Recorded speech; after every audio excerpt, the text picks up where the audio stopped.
Hello friends. आज मैं लेके आई हूँ बोल्ट की स्टोरी। फिल्म की शुरुआत होती है एक छोटे से पपी के साथ जो अपने गाजर के टॉय के साथ खेल रहा होता है।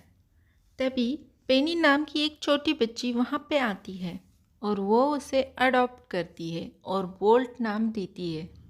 अब 5 साल बीत गए हैं और इन 5 सालों में बोल्ट के ऊपर साइंटिस्ट ने एक्सपेरिमेंट किए हुए हैं जिससे बोल्ट एक सुपर डॉग बन गया है और लाइटनिंग का टैटू उसके बॉडी पे बन चुका है।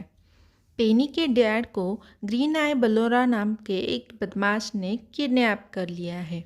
पेनी बोल्ट के साथ अपने डैड को बचाने के लिए जाती है।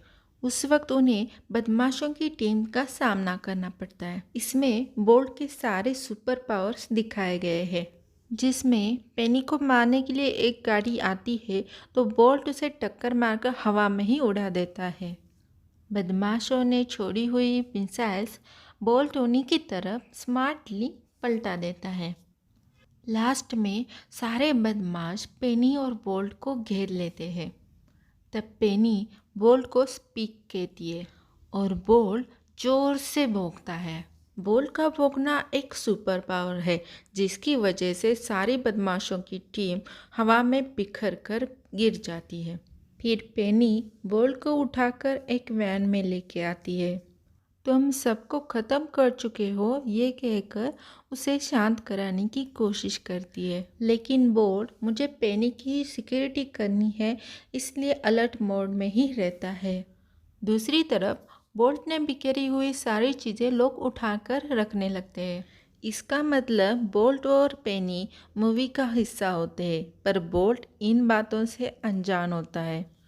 रिकॉर्ड किए गए सीन में से एक सीन को देखकर डायरेक्टर गुस्सा हो जाता है।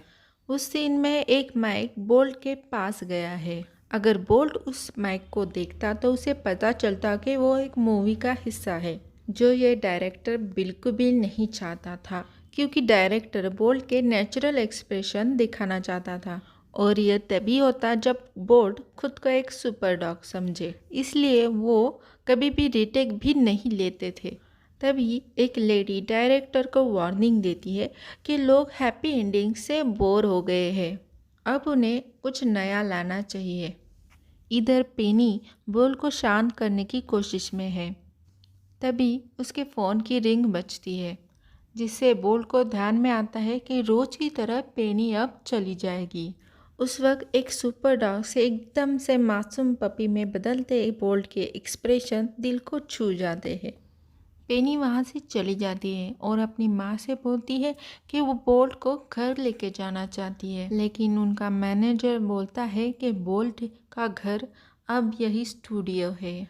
पेनी के जाने के बाद दो बिल्लियाँ बोल्ट के पास आती है, जो मूवी में बदमाशों के साथ होती है, जो बोल्ट को चिढ़ाते हुए बोलती है कि आज तो तुमने पेनी को बचा लिया पर कल नहीं बचा पाओगे। बोल्ट जवाब देता है कि मैं पेनी को कभी कुछ होने नहीं दूंगा।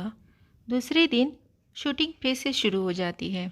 मूवी में नयापन लाने के लिए डायरेक्टर ग्रीन आई बलोरा के बदमाश से पेनी को किडनैप करवा लेता है और बोल्ट को एक बॉक्स में बंद कर देता है।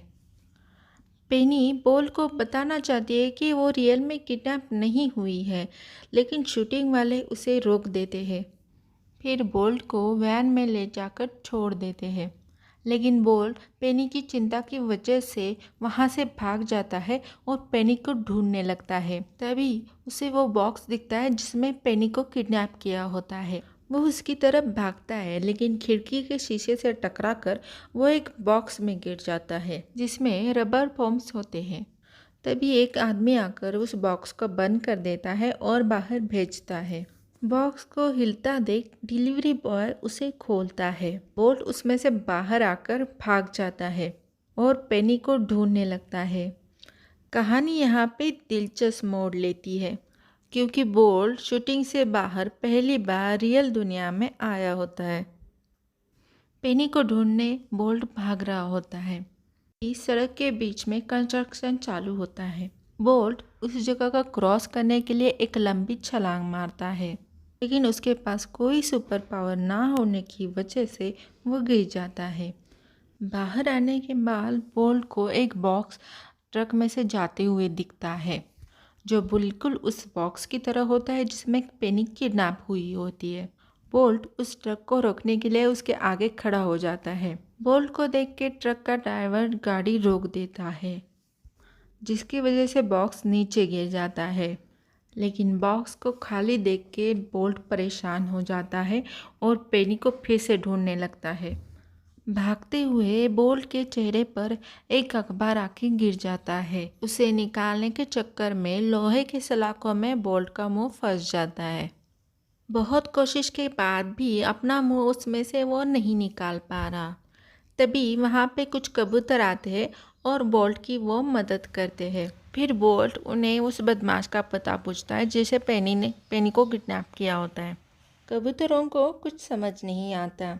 उन कबूतरों को एक बिल्ली हमेशा परेशान करती रहती है। उससे पीछा छुड़ाने के लिए वो कबूतर बोल्ट को उसका पता देते हैं और बोलते कि उसे पता होगा।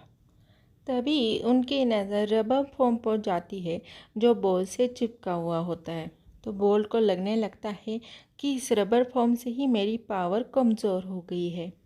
फिर बोल्ट उस बिल्ली को पकड़ लेता है और उसे उस बदमाश का पता पूछने लगता है। बिल्ली को कुछ भी समझ में नहीं आ रहा है, तो बोल्ट उसे फ्लाईओवर पे लेके जाता है और बोलता है कि अगर तुमने पता नहीं बताया तो मैं तुम्हें नीचे फेंक दूंगा।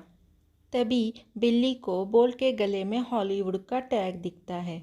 बिल्ली समझ जाती है कि बोल्ट हॉलीवुड से आया है। तब बिल्ली पता बताती हूँ करके एक मैप लेके आती है। हॉलीवुड की जगह मैप में दिखाकर बिल्ली बोलती है तुम्हें यहाँ जाना है। बोल्ट उसे अपने बेल्ट से बांध के रखता है ताकि वो भाग के न जाए।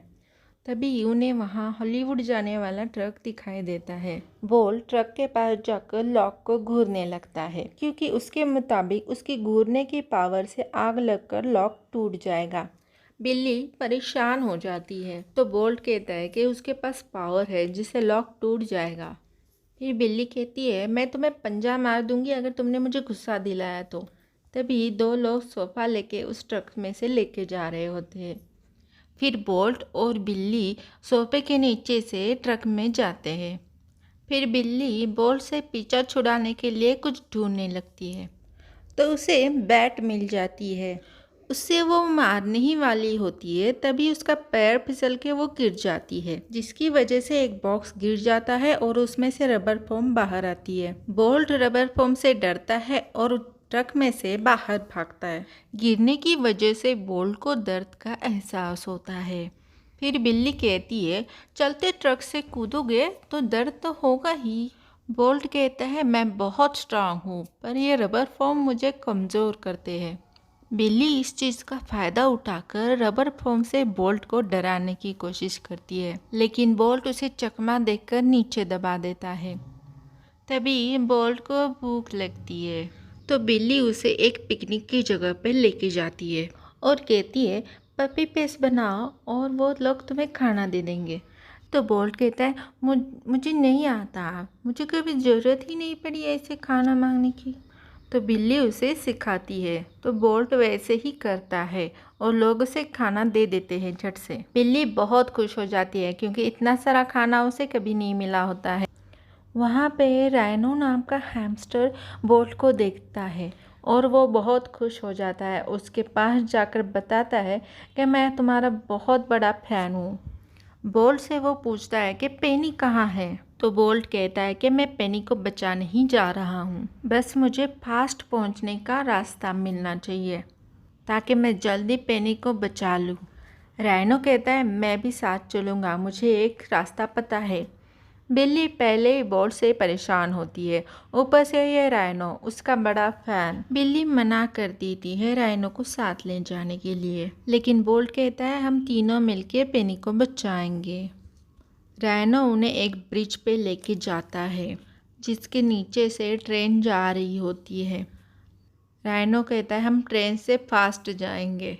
बिल्ली डर जाती है और बोल्ट को पीछे खींचने लगती है, तो राइनो कहता है कि मैंने बोल्ट को ऐसे करते हुए कई बार टीवी पे देखा है।